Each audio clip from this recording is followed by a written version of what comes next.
बाबा के कार्यों में विघ्न तो नहीं डालते? चेक करना है हमें अपने को, क्योंकि अहम के कारण लड़ाई झगड़ा होता है और टकराव होने से सेवाओं में विघ्न पड़ता है, देर लगती है, सफलता कम होती है। आज बाबा एक दूसरी बात भी लेकर चल रहे हैं। तुम गॉडली फैमिली हो। बाबा ने यूज किया शब्द गॉडली फैमिली टाइप। कलयुग में लोग हैं आसुरी फैमिली टाइप। तुम भगवान के सम्मुख बैठे हो। भारत में ही भगवान को माता पिता कहते हैं, बाकी जगह गॉड फादर, कोई मालिक कहते हैं। तुम ही माता पिता से जुड़े हो, तुम उसकी फैमिली हो गए ना। माँ भी जरूर चाहिए, बाप क्रिएटर तो है, लेकिन अगर माँ ना हो तो क्रिएशन कैसे रची जाए, रचना कैसे रची जाए। तो तुम्हें बहुत खुशी होनी चाहिए। हम इस समय भगवान की फैमिली में आ गए हैं, ईश्वरीय फैमिली में आ गए हैं।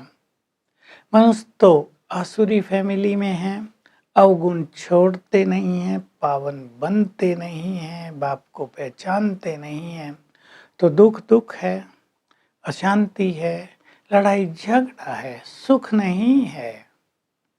तुम तो अब यहाँ रूहानी स्नेह पैदा करके, योग से अपने विक्रम विनाश करके डीटी फैमिली में जाते हो, देवताओं की फैमिली, वो है डीटी फैमिली टाइप। उसमें तुम चले जाते हो, वहाँ आपस में बहुत प्यार रहता है।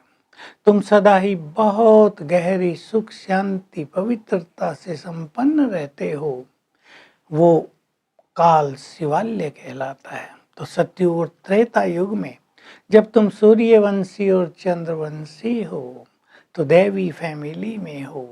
वहाँ सब पावन है, सब में दैवी गुण है, सब में बहुत प्यार है, कोई लड़ाई झगड़ा होता ही नहीं। जब दूसरे धर्म आते हैं या कोई भी धर्म जब रजो स्थिति में आता है तब लड़ाई झगड़ा होता है। तो बाबा बार बार कह रहे बच्चे, तुम मुझे याद करो, इस योग बल से तुम्हारे विक्रम विनाश हो जाएंगे। तुम बुलाते थे ना, हम पतित बन गए, आकर हमें पावन बनाओ। तो अब मुझे याद करो, तुम पावन बन जाओगे।